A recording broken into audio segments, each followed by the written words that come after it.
మన కాదంబరి సిల్క్స్ లో flat 50% discount and 25,000 purchase మీద 2 కంచి కాటన్ సారీస్ ఉచితం. ఏ డైరెక్టర్ పంచ నా కోరిక ఎలా ఉండేదంటే ఒక మణిరత్నం లాంటి వాడికి అంటే అది మంచి టేస్ట్ ఉన్న అంటే డిఫరెంట్ టేస్ట్ అంటే ఒక్కొక్క డైరెక్ట్గా ఒక టేస్ట్.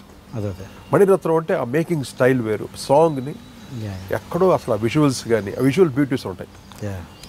ఒక శంకర్ సినిమా చేయాలని అలా కోరికలు ఉండేది మాకు. అంటే తెలుగులో మన అందరూ డైరెక్టర్ వర్క్ చేసిన కొన్న ఈ మన తెలుగు స్టైల్ అనేది ఎంటైర్లీ డిఫరెంట్ అంటాం. ఒక రకంగా కంప్లీట్ కాంప్రమైజ్ అయినట్టే మేము. మాకున్న నాలెడ్జ్కి మాకున్న స్టైల్కి తెలుగు సినిమా మ్యూజిక్ టోటలీ ఒక కాంప్రమైజ్ అయ్యి చేసినట్టు, కంప్లీట్ ఒక సాక్రిఫైజేషన్. ఓకే, కేవలం సక్సెస్ చేయాలి ఆ హీరోస్కి. నాకు ఆడియన్స్కి వెళ్తే అదే పేరు నాకు. మా చిరంజీవి గారికి ఎంత బాగా కొట్టావు, మా బాలయ్య బాబుకి ఎంత బాగా కొట్టావు, మా నాగార్జునకి ఎంత బాగా కొట్టావు, ఇదే అందరు ఫ్యాన్స్. అది చాలు నాకు. వీళ్ళు ఉండకపోయినా పర్వాలేదు, నాకు చిరంజీవికి ఉండకపోయినా పర్లేదు, ఎవరికి లేకపోయినా పర్లేదు. నా మీద ఎంత కష్టపడి చేశాను అట్లీస్ట్ ఆ గ్రాటిట్యూడ్స్ ఆడియన్స్లో ఉంది, అది చాలు నాకు. వాళ్ళ ఫ్యాన్స్లో ఉంది.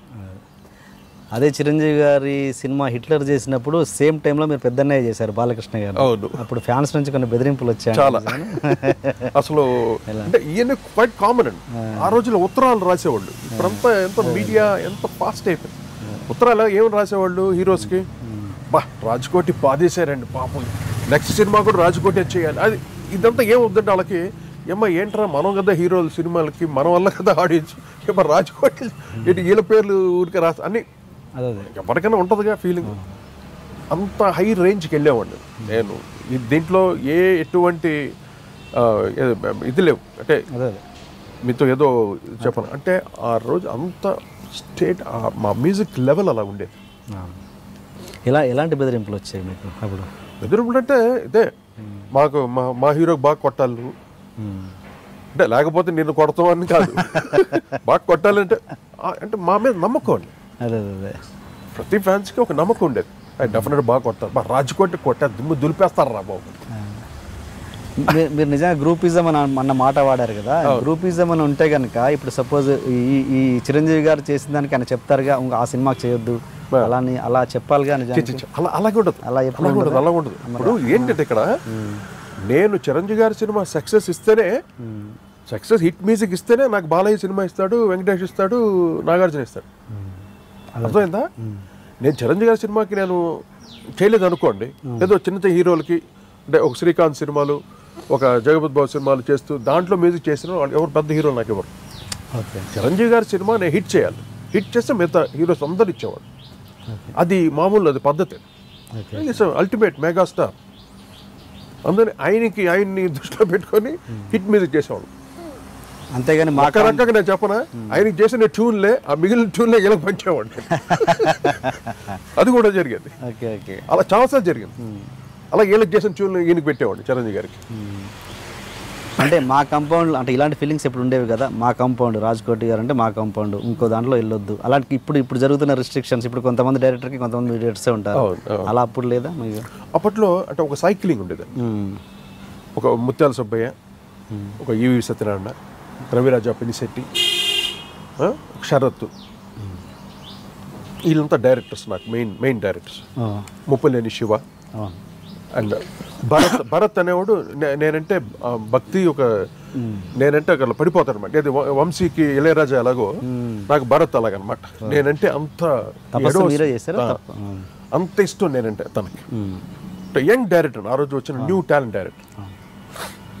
ఓకే, అంటే ఇప్పుడు మీరు అన్నారు నాకు మణిరత్నం గారితో చేయాలి, అలాంటి టేస్ట్ నాకు ఉంది, ఆ టేస్ట్ ఇంకా నేను చేయలేదు, అసలు సాక్రిఫైస్ చేశానని. బట్ అలాంటి ఇండికేషన్స్ మీరు ఇండస్ట్రీకి పంపించారా? నేను అది కాదు ఇది కూడా చేయగలను అని ఇండికేషన్స్ పంపించారు అంటే రావాలి కదా. ఇప్పుడు రామ్ గోపాల్ వర్మ అందరికైనా ఒక భిన్నమైన డైరెక్టర్. ఇప్పుడు మిగతా డైరెక్టర్ అందరం తీసుకోండి, రామ్ గోపాల్ వర్మ స్టైల్ వేరు కదా టోటల్లీ. ఆ విజువల్స్ శివ సినిమా చూసినంత మీకు అందరికీ అర్థం ఏంటో అతను మేకింగ్ స్టైల్ ఏంటి. రామ్ గోపాల్ వర్మ సినిమా చేయాలని మాకు చాలా ఒక డ్రీమ్ కింద ఉండేది. తను మమ్మల్ని పిలిపించాడు. ఆయన పిలిపించారు. ఓకే, ఎందుకు పిలిపించాడు? తనకి నాది ఒక 2-3 పాటలు చాలా ఇష్టం. ఏంటంటే ముఠా మెస్సలో ఒక సాంగ్ ఉంది, ఎంత ఘాటు ప్రేమయో పారిజాతమా, దాంట్లో ఆ గిటార్ బిట్ అంటే పడి చేస్తాడు, ఇప్పటికి చెవు కోసుకుంటాడు. వర్మ ఇస్ మంచి వండర్ఫుల్ మ్యూజిక్ లవర్. ఆ మ్యూజిక్లో కూడా ఏదో ఒక తనని టిగిల్ చేయాలి, అవుతే మట్టుకు ఇంకా వదిలిపెట్ట. అటువంటిది రామ్ గోపాల్ వర్మ మమ్మల్ని పిలిచాడు ఇంటర్వ్యూ మాతో. అంటే ఫస్ట్ ఇంటర్వ్యూ అనమాట. ఏంటి నా సినిమా చేయాలంటే ఏంటి నీదో స్టఫ్ ఏముందని. ఏంటి ఇంటర్వ్యూ? హాలీవుడ్ కంపోజర్స్ గురించి అడిగాడు. ఓకే. ఆ విషయంలో నేను రాజు వర్మ కన్నా ఒక 100 రెట్లు ముదిరిపోయి ఉన్నాను. నేను చెన్నై నుండి వచ్చినాను. Hyderabad is nothing. Those days Hyderabad is zero అండి. ఏమి ఉండేది కాదు ఇక్కడ. అదే ఇప్పుడు కదా అంతా ఇక్కడ మొత్తం ఎస్టాబ్లిష్ అయింది, మొత్తం ఇండస్ట్రీకి రావటం. అప్పట్లో జీరో, ఏమీ లేదు ఇక్కడ. ఒక డెజర్ట్. చెన్నైలో మేము కలెక్ట్ చేయని మ్యూజిక్లా, మేము వినని మ్యూజిక్లా అన్ని రకాల మ్యూజిక్ విని రాట్టు తేలిపోయి ఉన్నాను. మమ్మల్ని అడిగాడు క్వశ్చన్. ఒక్కొక్కటి యాలన్ సిల్వెస్టర్ ఏంటి, జాన్ విలియమ్స్ ఏంటి, జెర్రీ గోల్డ్ స్మిత్ ఏంటి అని అన్నీ ఒక్కొక్క సినిమా గురించి చెప్పేసరికి హీ ఇంప్రెస్డ్. బా ఇది కదా వీళ్ళు కదా కావాలి నాకని ఇమీడియట్గా గోవిందా అదర్ కాంబినేషన్. మీరు చూడండి, మేము చేసిన సినిమాలన్నిటికీ ఒక మ్యూజిక్, ఒక ట్రెండ్ ఉంటాయి. గోవిందా టోటల్గా డిఫరెంట్ స్టైల్లో ఉంటుంది. అది ఆడియన్స్ అందరికీ తెలుసు, మ్యూజిక్ లవర్స్ చాలా డిఫరెంట్గా ఉంటుంది రామ్ గోపాల్ వర్మ సినిమా కాబట్టి. అలాగే ఒక మణిరత్నం సినిమా వచ్చింది అనుకోండి, అది మణిరత్నం సినిమా అన్నట్టు ఆ మ్యూజిక్ ఆ ట్రెండ్ వెళుతుంది. ఒక శంకర్ వచ్చాడు తనకు తగ్గట్టుగా వెళుతుంది. So they are the visual makers. ఆ సాంగ్ని ఎలా పిక్చరైజ్ చేయాలి. నేను ఒక ఐరిష్ కైండ్ ఆఫ్ బిట్ ఇచ్చాం, ఏదో సంథింగ్ ఒక న్యూ కలర్ ఆఫ్ మ్యూజిక్ ఇస్తే ఆ మ్యూజిక్ బిట్ని ఎలాగ తీయాలి అని వాళ్ళు ఆలోచిస్తారు. ఇక్కడ మనోళ్ళు కొరియోగ్రాఫర్స్ గొప్ప చెప్పేస్తారు. నేను ఎంత కష్టపడి బాలసుబ్రహ్మణ్యం ఎన్ని కష్టపడి ఆయన ఎక్స్ప్రెషన్స్ ఇస్తాడు పాటలకి. నేను నా బ్యాక్గ్రౌండ్స్లో కొత్త ఇన్స్ట్రుమెంట్స్ తోటి న్యూ బీట్స్తో చేస్తే అవన్నీ కేవలం ఒక మూమెంట్ కింద దాంతో ఇలాగ so many musics are wasted.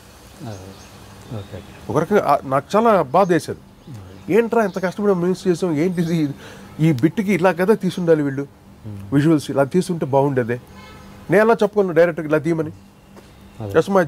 My job. అంటే మీకు మన తెలుగులో ఉన్న ఇప్పుడు ఎవరు విశ్వనాథ్ గారు, బాపు గారు, వంశీ గారు వీళ్ళతో పనిచేయాలని ఎప్పుడైనా అనిపించిందా మీకు? వాళ్ళతో ఎప్పుడైనా ప్రయత్నాలు? నాకు వంశీతో వాడితే నాకు అంత అనేది ఉండేది కాదు. విశ్వనాథ్ గారి సినిమా చేయాలని నాకు చాలా కోరిక ఉండేది. ఆయనది నేను ఓపెన్గా అడిగాం కూడా, నేను రాజు. మేమంతా వెస్టర్న్ మ్యూజిక్ హెవీ మ్యూజిక్ చేసేవాళ్ళం కదా, ఆయనకి భయం వేస్తుంది వీళ్ళకి ఉందా నాలెడ్జ్ ఉందా లేదా అని. మాకు అవకాశం దొరకలేదు. కానీ తర్వాత నన్ను ఆయనే పిలిచి ఒక మెగా సీరియల్ నువ్వు చేయాలి ఇది అని నన్ను పిలిచి సబ్జెక్ట్ చెప్పడం జరిగింది. నాకు ఆయన చెప్తుంటే నాకు భయంగా ఉంటుంది, ఆయన చూస్తుంటే భయం నాకు. ఎందుకంటే